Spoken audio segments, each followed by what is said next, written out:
ఓం శ్రీమాత్రే నమః. నమస్తే అండి. ఎలా ఉన్నారండి? అంతా బాగున్నారు కదా? అందరికీ గుడ్ మార్నింగ్. ఈరోజు కుండ పెట్టేనేంట అనుకుంటున్నారు కదా? ఇది మట్టి పాత్ర. అలాంటి మీకు అర్థమవుతుంది. మట్టి కుండ చక్కగా ఎసరు పెట్టుకున్నానండి. ఎందుకు అనుకుంటున్నారా? అన్నం వండటానికి. ఇప్పుడు బియ్యం అన్నం వండుతాను. ఎలా వండుతాను ఈ కుండలో అనేది మీకు చూపిస్తాను. ఎందుకంటే పూర్వం ఇలా వండుకునేవారనమాట. అదే మంచి ఆరోగ్యం. మనం మరి పుల్లల పొయ్యి మీద, కట్టెల పొయ్యి మీద వండుకునేవారు, కానీ మనం ఇలా కూడా గ్యాస్ మీద వండుకోవచ్చు అనమాట. ఎలాగా అనేది మీకు చూపిస్తాను. ఇవి ఉప్పుడు బియ్యం అండి. బాయిల్ అవ్విన బియ్యం అంట, బాయిలేరు బియ్యం అని కూడా అంటారు. అయితే ఈ పూర్వం అయితే కట్టెల పొయ్యిల మీద పెద్ద పెద్ద పొయ్యిలు పెట్టి ఇలాంటి కుండల్లో కూడా ఉడకేసేవారు, అలాగే గుండుగుల్లో ఉడకేసేవారు, ఇనప పేనాల్లో కూడా పెద్ద పెద్ద పేనాలు ఉండేవి, ఉడకేసేవారు. ఇప్పుడైతే ఇలా రెడీ అవి మనకు వచ్చేస్తున్నాయి, కానీ అవి కమ్మట వాసన చాలా బాగుండేది. ఇది కొంచెం కమ్మట వాసన తగ్గినప్పటికీ కూడా ఈ బాయిలేరు బియ్యమేనండి. చక్కగా అరగంట ముందు నానబెట్టేసారు ఇగో చక్కగా. ఇప్పుడు అయితే ఎసరు మరుగుతుంది కదా, వేసేస్తాను ఇందులో కుండలో. విగ్నేశ్వర అలా ముందు విఘ్నేశ్వరుని పూజించుకోవాలని చెప్పేవారు. అలా పొయ్యిలో వేయాలి 2 గింజలు. ఏంటి అన్నం ఉండేటప్పుడు మళ్ళీ అన్నం ఉడికిపోయిన తర్వాత మరి అన్నం వారుస్తాం. ఆ వారికి తీసిన తర్వాత మళ్ళా ఇలాగ అగ్నిదేవుడికి చూపించి పొయ్యిలో వేస్తారండి. అంత సాంప్రదాయంగా వండుతారు. అన్నం పరబ్రహ్మ స్వరూపిణి, మనకి ఆరోగ్యాన్ని ఇవ్వటమే కదండి, ఆయుష్ని పెంచుతుంది అన్నం. ఆయుష్ మన ఆయుష్ పెంచుతుందట. మా అత్తయ్య గారు చెల్లెలు ఆవిడ ఏమనివ్వరంటే, మాకులా ఇలా అన్నం ఆయుష్ పెంచుద్ది, రాత్రిలో అన్నం అనకూడదు, రాత్రి అన్నమే ఆయుష్ పెరుగుతుంది అనేవారండి. ఆయుష్ ఏదో అంటున్నాను, మళ్ళీ దానికి కూడా మీరు ఇదే అనొద్దు. అంటే నాకు తెలిసింది మీకు చెప్పేయాలి, అదొకటే. అది ఎలాగా అనేది మీనింగ్ అయితే నాకు దాని ఒక అర్థాలు కొంచెం తెలియవండి. పూర్వం మనుషులం కదా, చక్కగా ఇలాగా అన్నం ఉడుకుతుంది. ఇది మీకు నేను చూపిస్తాను. దీనికి అంటే పెద్ద గరిటె ఉండాలి, మరి చెక్క గరిటె అయితే చిన్నది అందదని. అసలు ఇలాంటి గరిటెలే పెట్టకూడదండి మట్టి పాత్రలో. అలాగా ఒక్కసారి తిప్పేసాం కదా, ఇదైతే ఉడుకుతూ ఉంటుంది. తర్వాత మళ్ళీ మీకు నేను చూపిస్తాను. ఎంతవరకు అయిందో చూద్దామా. ఇప్పుడు బియ్యం అన్నం ఆరోగ్యానికి చాలా మంచిదండి. ఇప్పుడు షుగర్ కోసం దంపుడు బియ్యం తింటున్నారు కదా, ఉప్పుడు బియ్యం తినొచ్చు, చాలా మంచిది దంపుడు బియ్యానికన్నా. దంపుడు బియ్యం అంటే పైన పొట్టు ఉంటుంది కాబట్టి దంపుడు బియ్యం అంటున్నాం. వడ్ల గింజ బియ్యం గింజలు ఒలిసేస్తుంది అంతే తప్ప పైన పొప్పరు తీయదు. అది ఉప్పుడు బియ్యం అనుకోండి, కుక్ అవుతాయి, చక్కగా ఉడుకుతాయి ఒకసారి. ఆ తర్వాత మళ్ళీ ఎండబోస్తారు, మళ్ళీ మనం అన్నం వండుకుంటాం. దానివల్ల దానికి మంచి ఉప్పుడు బియ్యానికి మంచి బలం వస్తుంది, షుగర్ అనేది కంట్రోల్ అవుతుంది అనమాట. ఉప్పుడు బియ్యం చాలా మంచిది. అయితే ఇప్పుడు బియ్యం కంపెనీ మా నాన్నగారిది, అందుకే నేను ఇంతలా చెప్పడం జరుగుతుంది. మరి ఒక వర్గం వారు ఇవే తింటారంట ఇప్పటికీ కూడా. మరి ఇవి ఇలా ధాన్యం పెద్ద పెద్ద పేనాలు పెట్టి 2 బస్తాలు పడుతుంది అన్నమాట. పేనం అంటే పేప అంటారు. అంటే 2 బస్తాలు అంటే 100 క్వింటాలు ఒక బస్తా, 75 కేజీలు కూడా ఒక బస్తా, 50 కేజీలు ఒక బస్తా అంటాం అన్నమాట. అంటే మాకు ధాన్యంలో అలాగా కొనటం చేయడం తెలుసును, అలా చెబుతున్నాను నేను. పాల్గొని ఉంటుంది, అక్కుళ్ళ ఉంటుంది, మైసూరు ధాన్యం ఉంటుంది, మరి కృష్ణాలు ఉంటుంది. ధాన్యాల్లో కూడా ఇలా రకాలు ఇంకా ఉంటాయి.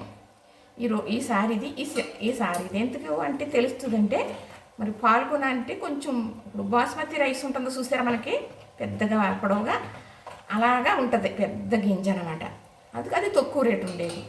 మైసూరు ధాన్యం అంటున్నాను చూసారా, ఇప్పుడు మనం గిద్ద మైసూరు అని వాడుతున్నాం కదా, గిద్ద మైసూరు అంటారు చిన్న బియ్యం, అది మైసూరు బియ్యం.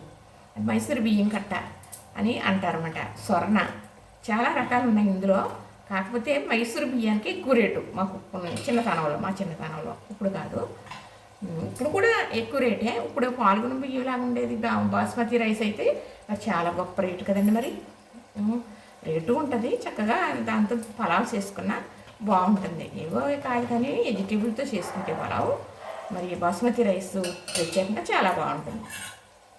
అది ఉడుకుతుంది, తర్వాత మళ్ళీ చూపిస్తాను మీకు. ఇంకొక చిట్టకా చెబుతానండి. ఇప్పుడు అన్నం ఇలా ఉడుకుతుంది కదా, బాలింతరాలకి బేబీ పుట్టినప్పుడు ఆ అమ్మాయికి పెట్టేది, ఈ బేబీకి కాదండి, బాలింతరాలకి పెట్టేది రైసు. ఇలా వండుతారు, వారుతారు అన్నమాట. ఇలా గింజి వార్చాలి, ఎగరబెట్టిన అన్నం పెట్టరు. ఎంత గ్యాస్ స్టవ్ మీద అయినా కూడా అప్పుడు ఇలా ఇలా ఇలా ఉడుకుతుంది కదా, ఇలాంటప్పుడు ఇలాగ గ్లాసు నీళ్ళు తీస్తారన్నమాట. ఇలా గ్లాసు ఏదో పట్టుకుని ఇంకా తీసి ఈ నీళ్ళు అన్నం పెడతాం కదా బాలింతరాలకు, మనం ఫస్ట్ సొంటి పొడి వేస్తాం, తర్వాత కారపొడి వేస్తాం, తర్వాత ఆ అమ్మాయికి ఉండింది బీరకాయ ఇవిడ, తోటకూర ఇవిడ, ఏం కూర ఉంటే అది ఎల్లుల్లిపాయలతో చేసిన కూర వేసి పెడతాం. ఆ అమ్మాయి తినేసిన తర్వాత అంత అన్నం ఉంచుకుని ఇది చిట్టుడుకు నీళ్ళు అంటారనమాట. ఇలా తీసినవి ఇవి చిట్టుడుకు నీళ్ళు అంటారు. ఇవి వేస్తారు లాస్ట్లో కొంచెం అన్నంలో. ఈ నీళ్ళు చిట్టుడుకు నీళ్ళు వేసేసి ఇవి చిట్టుడుకు నీళ్ళు అంటారు. ఇవి వేసేసి ఉప్పు వేసేనా అన్నట్టుగా వేస్తారు. ఎక్కువ వేస్తే సంటిబిడ్డ బట్టలో రుచుకొని అనేసి ఎక్కువ వేయరు, ఉప్పు తక్కువ తింటారనమాట. బేబీ పాలు తాగినాళ్ళు కూడా చక్కగా ఈ నీళ్ళు వేసి పెడతారనమాట. ఉడుకుతుంది చూసారా, ఇందులో ఇంత బాగా కుక్ అవుతుంది అనమాట. ఎందులో అయినా ఉడుకుతుందండి అంటారనుకోండి, కానీ ఇలా ఇందులో వండుకున్నది ఆరోగ్యం అని నేను చెబుతానండి.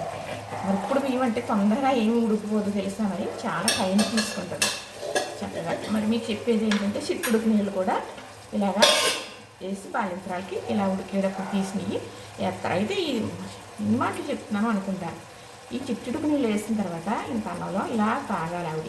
ఇలా కంచం ఎత్తుకుని తాగకూడదు, అలాగే ఎత్తుకు తాగితే పాలు ఎత్తుకుపోతాయి, పాలు ఉండవు బేబీకి.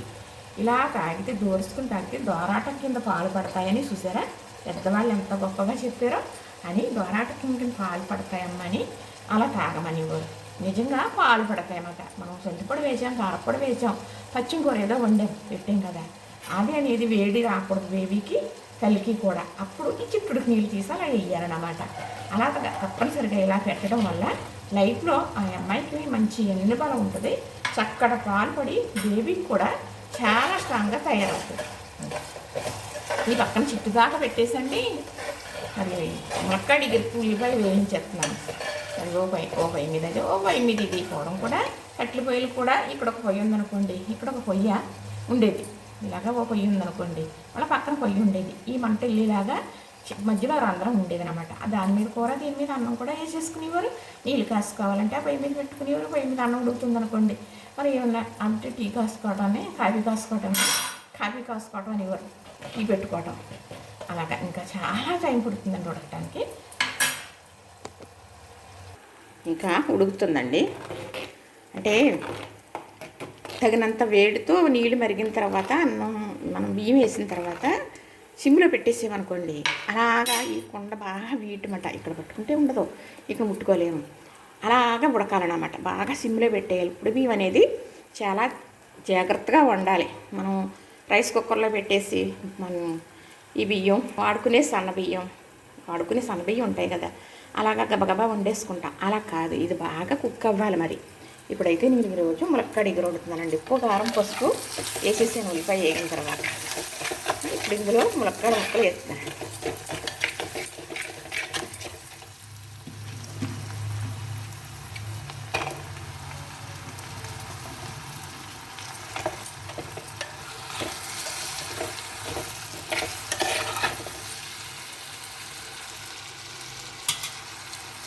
ఇప్పుడు ఈ కూరలో నీళ్ళకు బదులుగా అది చిక్కటి పాలు వేస్తానండి. పన్నీర్ వేసుకుని వండుకుంటే ఎంత బాగుంటుందో అంతకన్నా ఈ పాలు వేసి వండుకుంటే బాగుంటుంది అన్నమాట.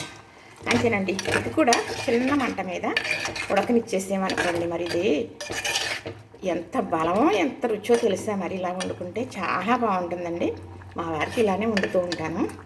చూసారా, చక్కగా ఇది ఇలా బాగా ఉడికిన తర్వాత మీకు నేను మళ్ళీ చూపిస్తాను.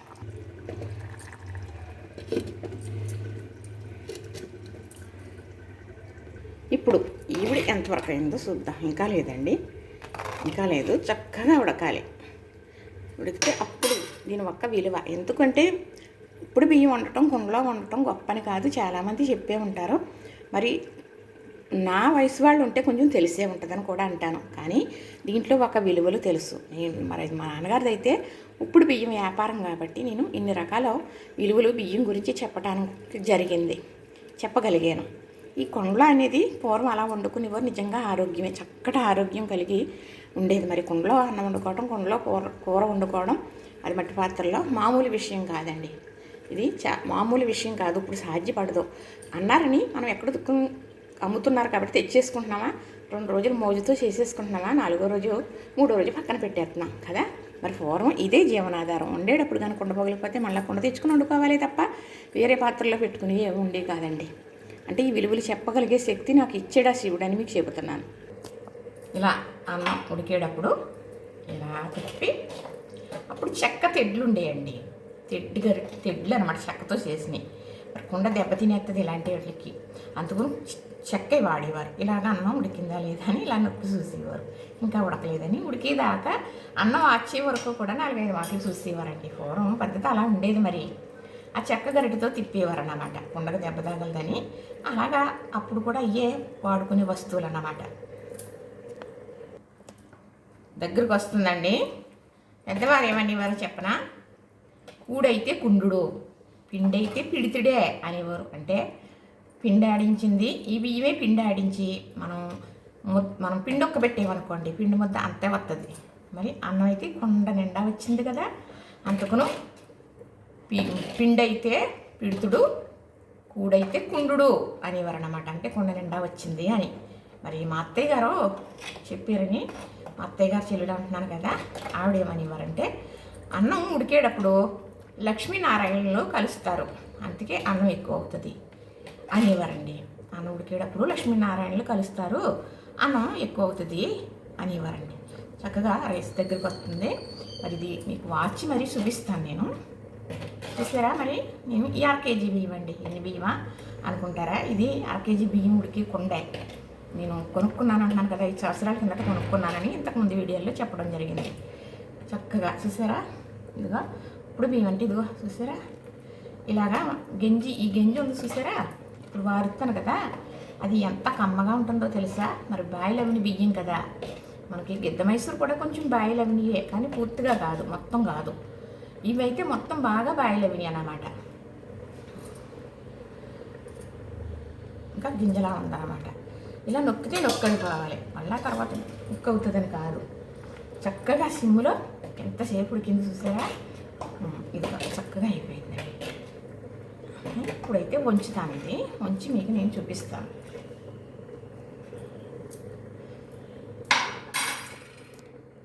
ఇప్పుడైతే స్టవ్ మొత్తం ఆఫ్ చేయకూడదండి. పూర్వం కూడా వంట వండేటప్పుడు స్టవ్ అయితే మొత్తం ఆఫ్ చేసేవారు కదా, అది పొయ్యి మీద ఏం పెట్టేవారు కాదనమాట.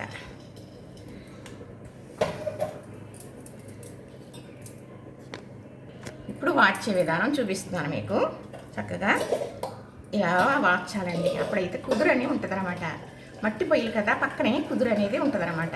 ఇంతే, ఇలాగా వాడ్చేసి పెట్టేసుకోవాలి చక్కగా, అంతేనండి. ఇప్పుడు బియ్యం అన్నంలోకి, కుండలో వండిన అన్నంలోకి చక్కగా ములక్కాడ కూడా కూర అయితే రెడీ అయిపోతుందండి. ములక్కాడ చక్కగా ఇది ఇంకా ఉడకాలి. సరే, ఎంత అయితే ఎక్కువ అయిపోతుంది కదా, చూసారా? లైక్ చేయండి, షేర్ చేయండి, సబ్స్క్రైబ్ కూడా చేసేయండి.